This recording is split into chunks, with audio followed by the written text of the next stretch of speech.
My daughter bought me tickets for the trip I'd dreamed about since my 20s, a slow train through the Rockies, all the way to the Pacific. While I was taking pictures of snowy peaks and sending her grateful texts, she was sitting in a real estate office using my signature to sell the house I'd spent my life paying off. The only thing she didn't plan on was that the realtor would recognize my name and call me from my own front porch.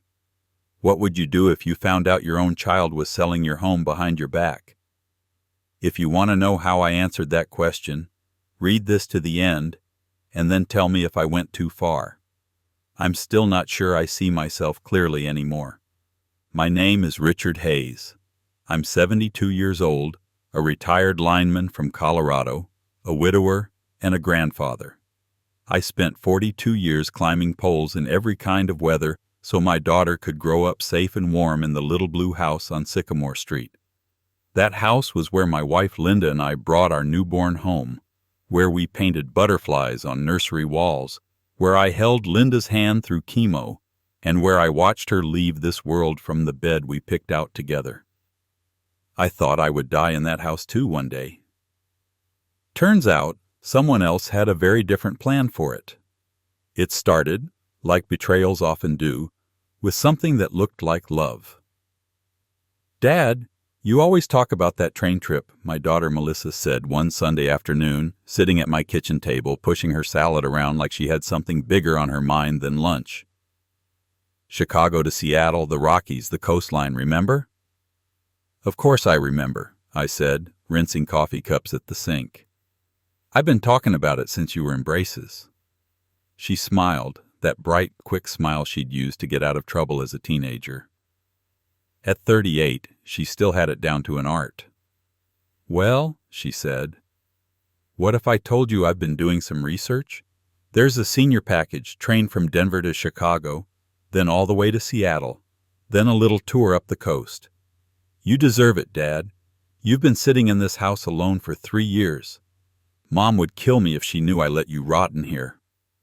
Her words stung, but the idea shone brighter than the insult. I'd watched documentaries of that route, imagined the big glass observation car, the snowfields sliding by, the deep river valleys. I'd thought about it every winter when the pipes rattled and the house felt too quiet. "That's expensive," I said carefully. "And I'm not rotting, I'm just retired." "Dad," she reached across the table and squeezed my hand. "You have money.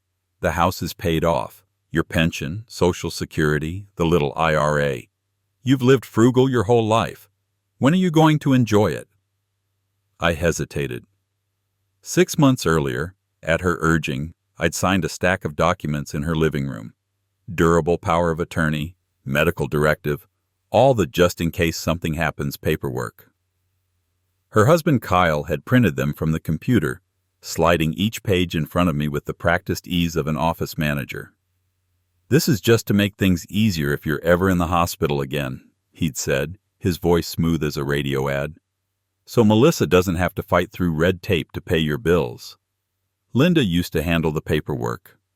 Without her, I felt like a man in a foreign country who only knew half the language. I read what I could understand and trusted my daughter for the rest. I signed where she pointed. Now Melissa was looking at me like a sales rep closing a deal. "I'll help you book everything," she said. "We can use my laptop. We'll get you a private roomette so you can stretch out. You'll love it, Dad." I thought of Linda, of the way she'd scold me when I postponed joy, as she called it. "One day, Ricky," she'd say, "you're going to wake up and there won't be any more 1 days left." "All right," I said finally, "let's look at this train." Her shoulders relaxed. She stood up so fast her chair scraped the floor. "You won't regret this," she said. "I promise." 3 weeks later, I was standing on the platform at Denver Union Station with a small suitcase, 2 cameras, and a heart that felt strangely light. Melissa fussed over my ticket like I was 8 years old again. "Call me when you get to Chicago," she said, "and when you switch trains, and when you get to Seattle, and send pictures. You know I worry." She hugged me, hard, and for a moment I smelled the same floral shampoo she'd used in high school, felt the same weight of her head against my shoulder. "I'll be fine," I said into her hair. "You just focus on work and those kids." She stepped back, blinking too fast. "Yeah," she said. "Don't worry about a thing here. Just enjoy yourself, okay? Let us handle things at home for once." It sounded like love. I believed it. For the first few days, all I thought about was the view. The train wound through snow-dusted foothills, up into the high country where the sky turned a deeper blue than any camera could capture.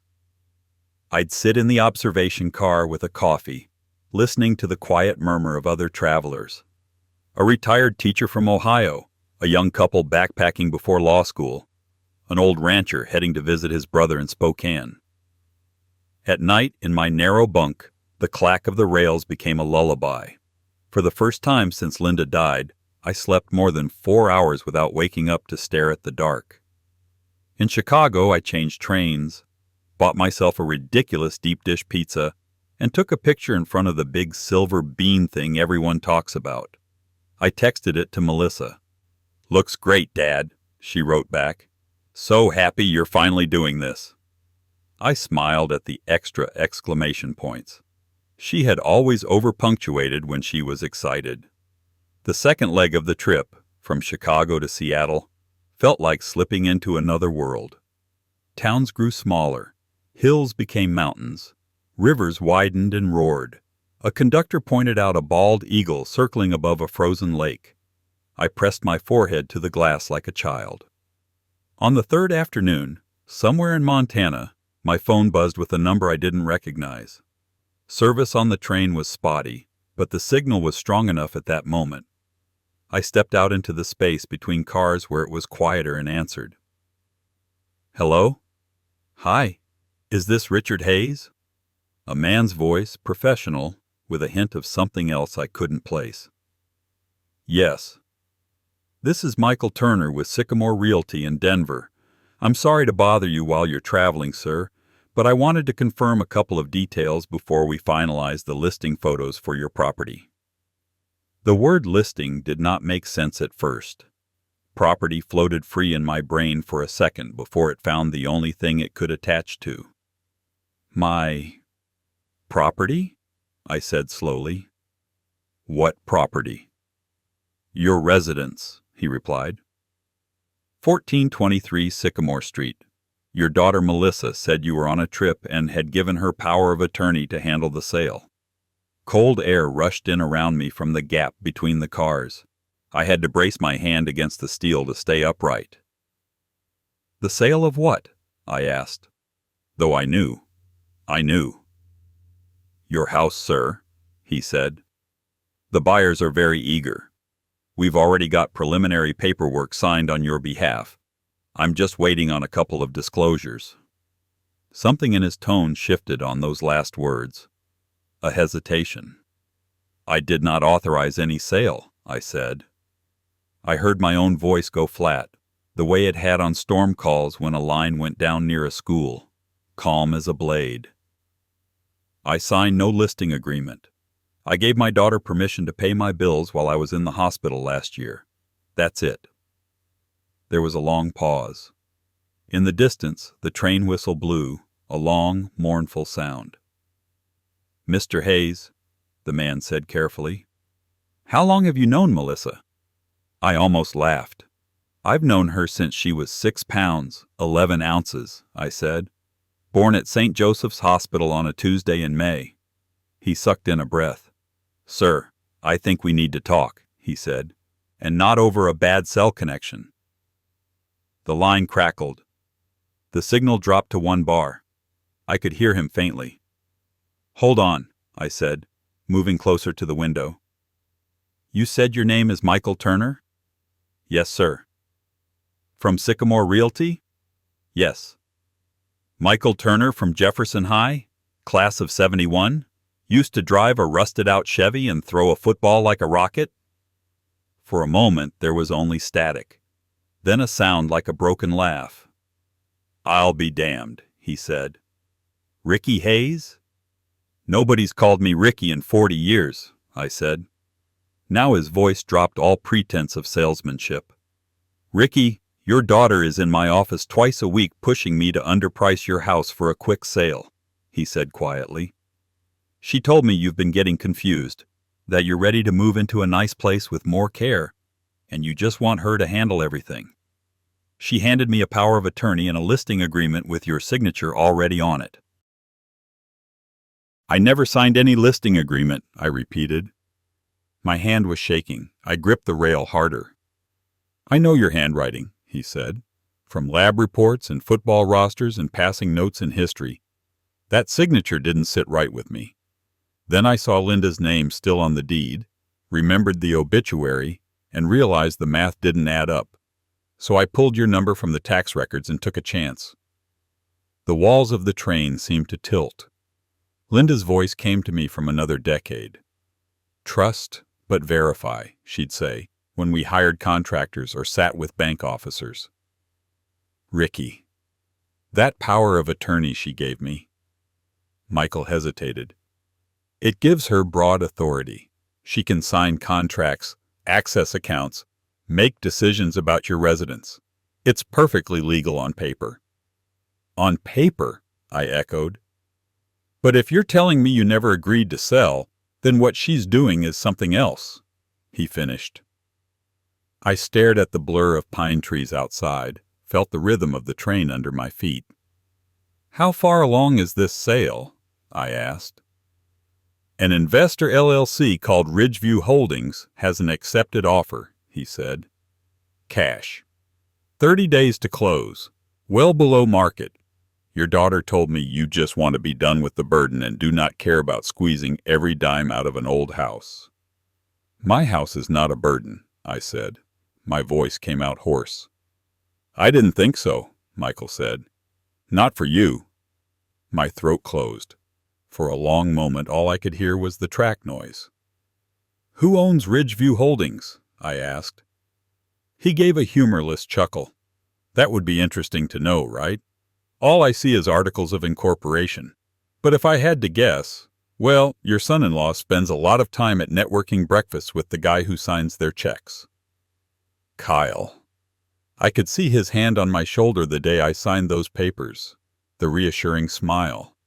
The "just standard language, Dad." "Michael," I said slowly, "what would you do if you were me?" There was a second where he did not answer. Then, "Get home," he said.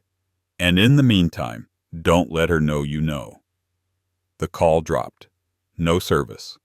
Just like that, I was alone between cars with the mountains rushing by and my life rearranging itself in my head.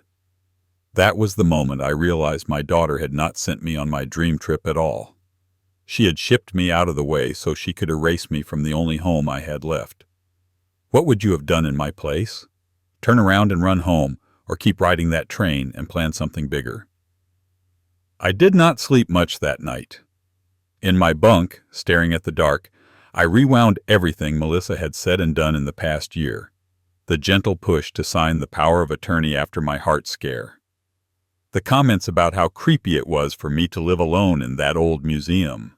Her insisting on helping with my online banking because those websites are a nightmare, Dad. Little things that had felt like care at the time, now lined up like dots forming another picture. At breakfast, the retired teacher from Ohio commented on the sunrise. I nodded at the window, but all I saw was an empty blue house with a for sale sign in front. By the time we rolled into Seattle, I had made 2 decisions. First, I would cut the trip short. No coastal tour, no extra days in Washington. Linda would forgive me. A man can only watch glaciers for so long with a house fire at his back. Second, I would not call Melissa. Not yet. Instead, I found the quietest corner of the station, fought with my phone until I got 2 shaky bars and called Michael back. "Ricky," he answered on the first ring. "Tell me you're not on that train anymore." "I'm in Seattle," I said. "I can be on a plane home tonight if I have to." "Do it," he said. "The buyer's already done inspections. Kyle was in my office yesterday asking if we could close early if they waived a couple of things. He's acting like a man who already spent the money." "Spent the money?" My money. Linda's memory. Melissa's inheritance that she apparently could not wait for. What happens if the sale goes through? I asked. You lose the house, he said bluntly. The cash goes into whatever account your daughter controls. If you later claim you did not authorize it, you've got a messy civil case. Maybe criminal if we can prove forgery or exploitation. But the house will be gone. I'm not going to let that happen, I said. You never were much good at letting people push you around, he said. I could hear the grin in his voice, even through the anger. Listen, my brother-in-law's an elder law attorney. His name is Aaron Price. I'll text you his number. Call him the second your plane lands. Do not go home first. Do not confront anyone yet. Understood?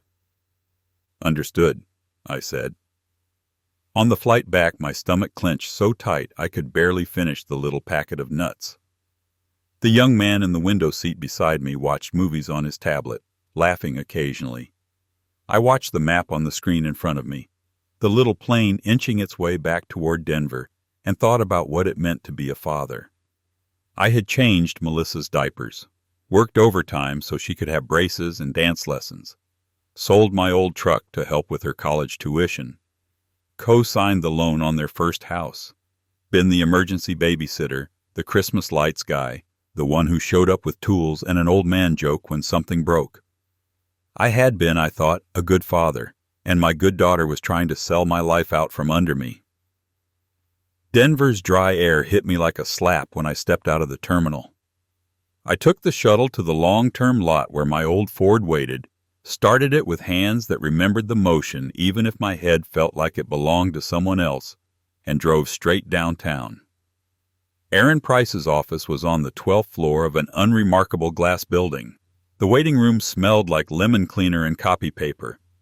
An older receptionist looked up when I walked in, her eyes flicking from my carry-on to my face. "Mr. Hayes?" she asked. "Yes, ma'am," she nodded. "Mr. Price will see you right away." Aaron was in his 40s, tall, with the kind of tired eyes you see on people who've heard too many sad stories. Michael must have called ahead because there was already a file on his desk with my name on it. "Mr. Hayes," he said, standing to shake my hand. "I'm sorry we're meeting under these circumstances." "Me too," I said, my voice rough. A week ago I thought my biggest problem was figuring out how to take a selfie on a train without looking ridiculous. He managed a small smile. "Sit, please. Let's take this one step at a time." We went through everything. The heart scare last year, the stack of documents, my hazy memory of the wording, the fact that I had never seen, let alone signed, any listing agreement for my house. He slid the copy of the power of attorney across the desk. Michael had faxed it to him. "This gives your daughter broad authority," Aaron said.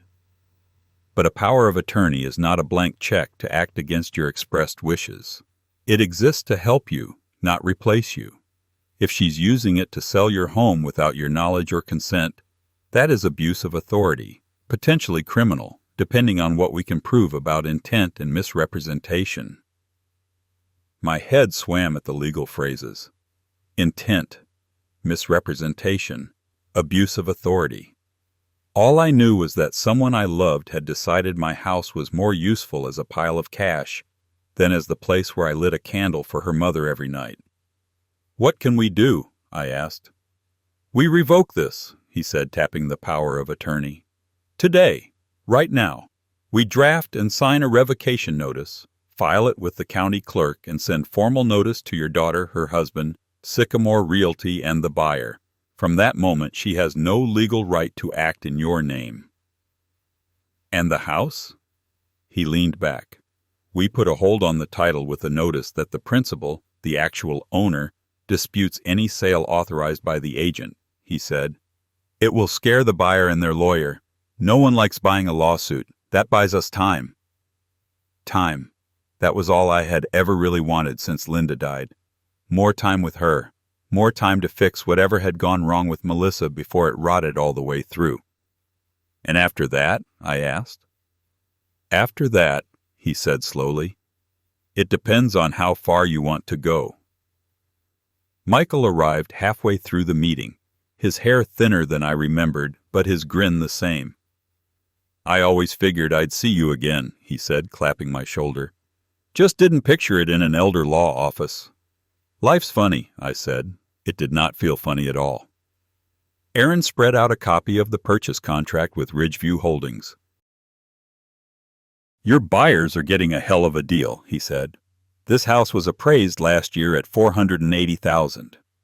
The contract is for $350, all cash, with your daughter listed as representative of seller and a clause stating that she will assist with relocation of her father to assisted living as part of the agreement. My stomach turned. Assisted living? I said. She never talked to me about any assisted living. Michael's jaw tightened. She mentioned it to me, he said, in passing. Something about Dad can't keep up with the house anymore. I figured she was exaggerating. Now I see the bigger play. Aaron steepled his fingers. So here are your options, Mr. Hayes, he said. We can slam on the brakes, cancel everything, and dare them to fight. Or, I asked. Or we can let them think the train is still moving, he said quietly. And you can decide how much you want them to pay for the ticket. I stared at him. I'm not a cruel man, I said slowly. I don't want to hurt my own kid. But you do want to stop her, he said. You want to make sure she never tries anything like this again. And you want to send a message, for your grandchildren, for yourself, that you are not a burden to be shuffled around on paper. Linda would have hated talk of revenge. She believed in second chances, in emotional explanations, in sitting at kitchen tables until 2 a.m. working things out. But she was not here. And Melissa had not come to me like a daughter asking for help. She had gone behind my back like a thief. Tell me what you have in mind, I said. The plan was simple, in the way only complicated things can be when someone smart lays them out. First, we revoked the power of attorney and filed it. That part was non-negotiable. Aaron typed with methodical fury, printed, and slid pages across for me to sign. He notarized them himself. Within 2 hours, the legal foundation of Melissa's scheme was dust. Second, we put a cloud over the title of the house, a formal notice of dispute. Any decent title company would balk at closing with that in place. Third, we decided what I wanted to do with the house if, after all this, I still wanted to live there. Do you? Aaron asked. Or is it just the principle? I thought of quiet nights in the blue house, the worn spot on the carpet in front of Linda's chair, the creak in the third stair, the way the late afternoon light hit the kitchen window just right in October. I thought I'd die there, I said. But after this, I don't know if I can keep walking the same floors knowing they saw it as a bank account, not a home. Michael cleared his throat. I could sell that house tomorrow at full market value, he said. To a family who wants a yard and a swing set and good schools. You'd get every dime you deserve, not the discount some shell company is trying to wrangle. And where would I go? I asked. Aaron slid another folder toward me. There's a senior condo complex off Cherry Creek, he said. Elevators, good security, no lawn to mow, and a community room that apparently hosts cutthroat bingo. You could buy a unit outright, no mortgage. Put the rest of the money somewhere safe in a trust that Melissa cannot touch. You name the terms. Your grandchildren could still be beneficiaries if you choose.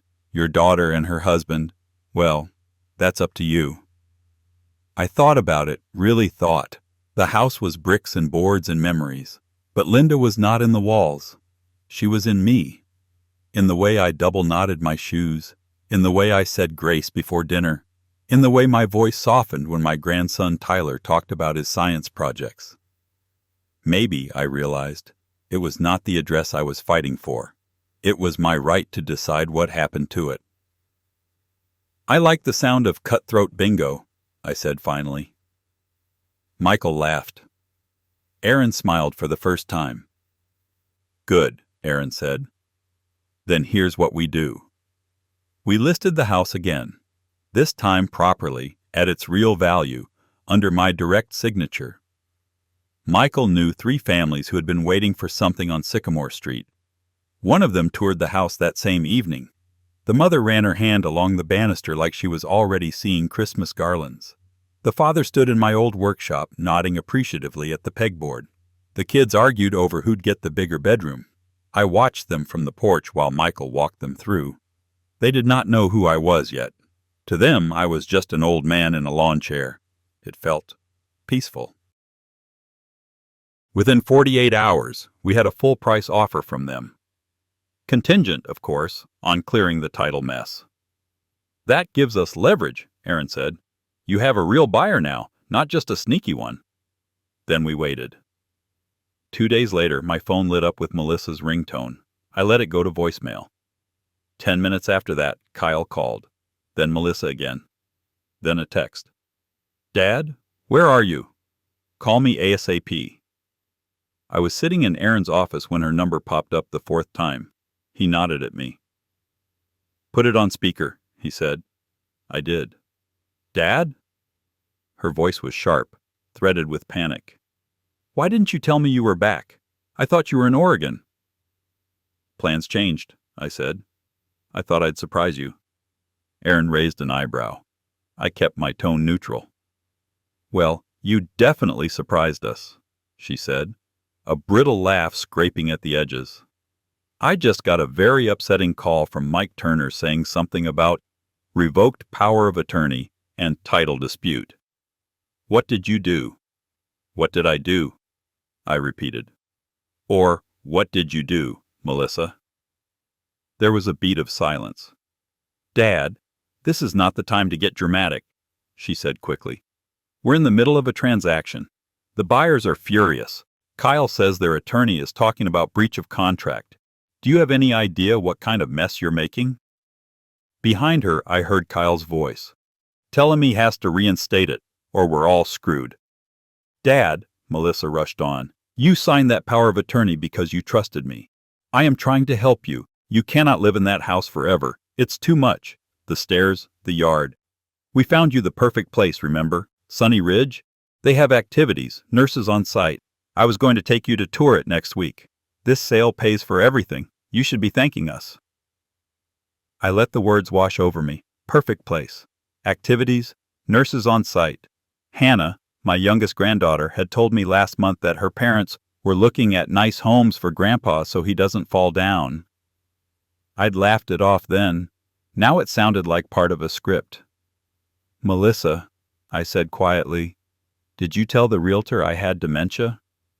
She exhaled, annoyed. "Oh my God, he told you that?" she said. "I said you were forgetful lately. You forgot to pay the cable bill in January. I was just trying to explain why it's better if I handle paperwork. Why are you letting some salesman turn you against your own family?" "Did you tell the buyers I was eager to be rid of my house?" I asked. "Dad, you're twisting everything," she snapped. "I told them you're ready for the next phase of your life, which you are. You said yourself you feel lonely in that place." "I said I missed your mother," I corrected gently. "That is not the same as being ready to be shipped off like a broken appliance." Static crackled. I could hear Kyle in the background again, whispering urgently. "Tell him about the earnest money," he said. "Tell him we'll owe damages." "Dad," Melissa said, her tone shifting to wheedling, "we already used some of the earnest money to put deposits down on Sunny Ridge. Kyle's been working with Ridgeview on some side projects. If this all falls apart, it could hurt his career. And we'll have to pay back inspection costs. Maybe their legal fees. You don't want to do that to us, do you?" There it was. The real fear. Not my health or my loneliness, but their liability. Their money. I swallowed the bitterness and chose my words carefully. "You didn't think about what you were doing to me when you tried to sell my house without telling me," I said. "You didn't think about me when you told strangers I was incompetent. You didn't think about me when you picked a buyer that just happens to be tied to your husband's work. So forgive me, Melissa, if my first concern right now isn't Kyle's career." Her breath hitched. "We were trying to make things easier," she said, but the conviction was gone. "You were trying to cash out," I said. "On my life? On your mother's memory?" on the only place your children associate with Christmas mornings and backyard barbecues. You could have asked me for help. You always could have. Instead, you chose this." On the other side of the desk, Aaron scribbled something on a yellow legal pad and slid it toward me. "You can offer them a choice," he'd written. I looked at the note. Then I looked at the framed photo of Linda I kept in my wallet, slipped behind my driver's license. Her smile in that picture was patient and fierce all at once. "Melissa," I said, "here's what's going to happen." She was quiet. When she spoke again, her voice had that defiant edge I remembered from teenage arguments about curfews. "You don't get to dictate." "Yes," I said, cutting her off for the first time since she was 12. "I do. Because it is my name on that deed. My money in those accounts. My life we are talking about. So listen." The words came out steady, each one a rung on the ladder I was climbing out of the hole she dug. "I have revoked the power of attorney," I said. "You no longer have the legal right to sign anything for me. Aaron Price, the attorney in this room, has filed notice with the county and with the buyers. The title company will not close any sale you arranged." "Dad," Melissa began.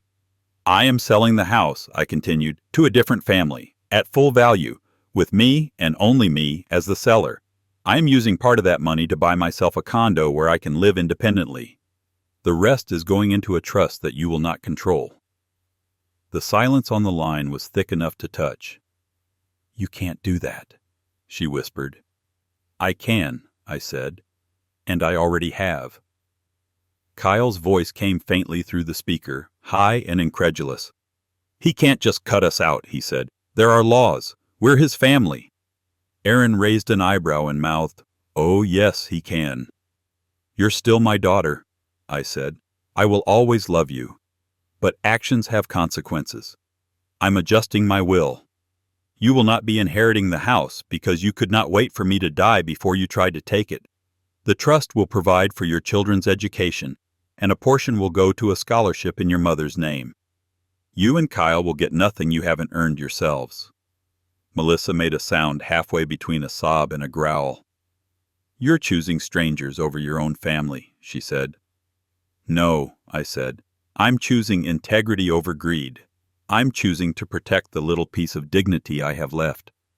Her next words came out low and vicious. "You're going to regret this when you can't climb those condo stairs," she said.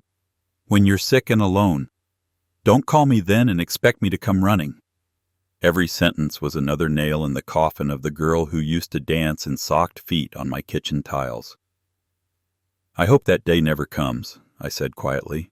"But if it does, at least I'll know I didn't sell my soul for convenience." I hung up. My hand shook afterward, but I did not call back. 2 weeks later, we had a closing. Not with Ridgeview Holdings, but with the young family who had argued over the bedrooms. We sat around a polished conference table, me, the buyers, Michael, the title agent. Papers slid across the wood. I signed with a hand that felt both heavier and lighter than it had in years. When it was done, the father reached out and shook my hand. "We'll take good care of it," he said. "My wife cried when she saw the backyard. Our little boy's already asked where we can put a treehouse." I smiled, really smiled. "Make sure the ladder is sturdy," I said. "I built one for my daughter once. She fell out of it 9 times and kept climbing back up." The mother laughed. "We'll send you pictures when we move in," she said. I did not know if they would. It did not matter. The house was going to be a home again, not a transaction. That was enough. We walked out of the building into sharp spring sunlight. Michael clapped me on the back. "Ready to see your new place, old man?" he asked. The condo at Cherry Creek was smaller than the house, but the windows were big and the elevator doors slid open with a soft hum. The community room had a bulletin board full of flyers: Tuesday movie nights, Friday potlucks, a weekly walking club. An older woman with bright red lipstick waved at us from a puzzle table. "New blood?" she asked. "Maybe," I said. In the weeks that followed, I settled into a different kind of quiet. No creaky stairs, no yard to mow. I still drove by Sycamore Street once, parking half a block down so I would not be noticed. The new owners had already planted flowers along the porch. A kid's bike lay in the yard. For the first time since everything began, I felt something like peace when I looked at that house. Melissa did not speak to me for 3 months. I got updates through Tyler, my grandson, who would text me from his mother's old bedroom. "Mom's still mad," he wrote once. "But Hannah says hi. Tell her Grandpa misses her," I texted back. Slowly, the barrage of angry messages tapered off. One afternoon, I opened my door to find an envelope on the mat. Inside was a photo of Melissa as a child, sitting on my shoulders in front of the blue house, both of us grinning at the camera. On the back, in her adult handwriting, were 4 words. "I remember him too. No apology. Not yet. Maybe not ever. People do not change because you punish them. They change, if they change at all, because something breaks open in their own hearts." I booked another train trip 6 months later. This time, I told no one until the tickets were already printed. Not out of secrecy, but out of something quieter: ownership. Before I left, I met Aaron in his office one more time. We reviewed the trust structure. Educational funds for Tyler and Hannah. A scholarship at the community college where Linda had taken night classes. A small discretionary allowance for Melissa, contingent on certain conditions that Aaron had drafted with a lawyer's careful hand. "If she ever tries to get you declared incompetent under false pretenses, she loses everything," he explained. I hoped it would never come to that. On the day I boarded the train again, Michael drove me to the station. He helped me with my suitcase like we were 17 and heading to a football game instead of 2 old men refusing to go quietly into the roles other people had written for us. "You sure about doing this all over again?" he asked. "Yes," I said. "But this time, I know exactly what's happening back home." "Nothing," he said. "That's the point." The train pulled away with the same clack and sway as before. Mountains rose, rivers ran. I took pictures again, but now there was no acid in my stomach, no sense that each mile carried me farther from something being stolen. This time, when Melissa texted, it was to say, "Have a good trip, Dad. Send photos." I did. I sent her one at sunset. Her reply took a long time, but it came. "Mom would have loved that," she wrote. "Yes," I replied, "she would have." As I sit here writing this, I am back in my condo, a cup of coffee cooling at my elbow, the evening news murmuring from the television. The new routine is not the life I imagined when I carried Linda across the threshold of the blue house, but it is mine. Chosen. I lost a house in the end, or maybe I let it go before someone else could rip it out of my hands. I lost the illusion that my daughter saw me as anything other than an obstacle between her and a pile of money. But I kept my dignity. I kept my ability to decide where I lay my head at night. And I taught Melissa, I hope, that her father is not a signature on a line or a piece of property to be moved on a spreadsheet. He is a man who remembers the day she was born, the color of the room he painted for her, the feel of her falling asleep on his chest during thunderstorms. Maybe that counts for something. Maybe it doesn't. So that is what I did when my daughter sent me on the trip of my dreams to sell my house behind my back, and the realtor turned out to be an old friend who still remembered my real signature. I turned their little scheme into their problem, walked away with my head high, and built something new for myself out of the rubble they left. Now I'll ask you, was I right to cut my own daughter off from the house and the inheritance, or did I go too far in my revenge? My grandpa's words really happened. I believe him. If you want more true tales stories like this, hit subscribe.